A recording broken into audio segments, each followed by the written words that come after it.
Hi hello everyone. ఒక international current affairs ఏమిటంటే బంగ్లాదేశ్ లో ఇటీవల 300 పార్లమెంటు స్థానాలకు గాను ఎలక్షన్ జరిగినట్లయితే అందులో మిత్ర పక్షాలతో కలిపి 212 స్థానాలతో బిఎన్పి అంటే బంగ్లాదేశ్ నేషనల్ పార్టీ విజయ దుందుమి మోగించింది దాదాపు 20 ఏళ్ల ప్రస్థానం తర్వాత.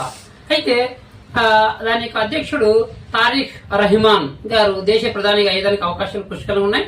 అందులో భాగంగానే మన భారత ప్రధాని మోడీ గారు కూడా ఫోన్ చేసి అనే విషయం తెలియజేశారు.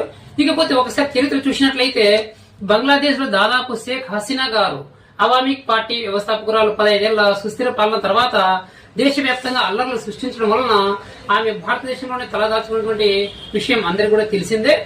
అటు తర్వాత జమాయతే ఇస్లాం పార్టీ అక్కడ బిఎన్పి పార్టీ మీద ప్రతిపక్ష పార్టీగా 70 సీట్లు మాత్రమే సీట్లు సాధించింది. కాబట్టి ఇప్పుడు బంగ్లాదేశ్ లో సుస్థిరమైనటువంటి పాలన అందిస్తారని చెప్పి అనుకుంటున్నాం. Thank you.